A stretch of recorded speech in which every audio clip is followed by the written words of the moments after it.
14వ తారీఖున జేడిమెట్ల police station పరిధిలో HMT colony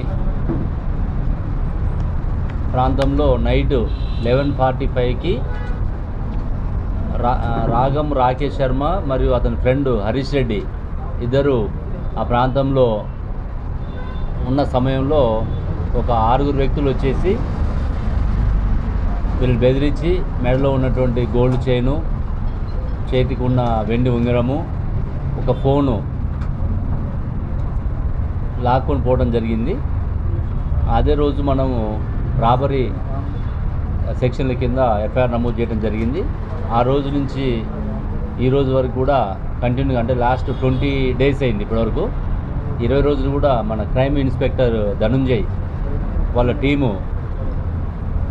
అక్కడ సీసీ కెమెరాలు ఎన్ రూటు, తర్వాత టెక్నికల్ ఎవిడెన్సు, క్రిమినల్స్ యొక్క వాళ్ళ యొక్క మోడస్ ఆపరెండిని బట్టి వాళ్ళ యొక్క పాత నేరస్తుల యొక్క డేటాబేసు ఇవన్నీ కూడా వెరిఫై చేసుకొని అందులో 3 వ్యక్తులను అదుపులోకి తీసుకోవడం జరిగింది.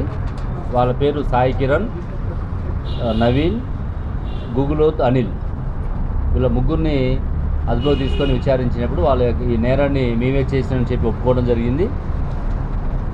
వాళ్ళ దగ్గర నుంచి గోల్డ్ చైన్ ఏదైతే ఇంటాక్ట్ ప్రాపర్టీ ఆ రోజు మెడల్ నుంచి పోయిందో 7.5 గ్రాములు, అదేవిధంగా ఒక సిల్వర్ రింగు, తర్వాత ఒక ఫోను OnePlus ఫోను, వాళ్ళ నుంచి ఒక బైక్ కూడా రికవర్ చేయడం జరిగింది. టోటల్ వర్త్ సుమారుగా 5 లక్షలు ఉంటుంది. ఇందులో వీళ్ళ మీద పాత నేరస్తులు అనిల్ మీద ఒక కేసు ఉంది. అది మహబూబాద్ టౌన్లో ఎండి కేసు, అంటే గాంజా కేసు. అదేవిధంగా నవీన్ మీద 3 కేసులు ఉన్నాయి. ఒకటి robbery case Begumpet police station, dacoity case Begumpet, అదేవిధంగా automobile theft, bike theft Gandhinagar police station ఉంది.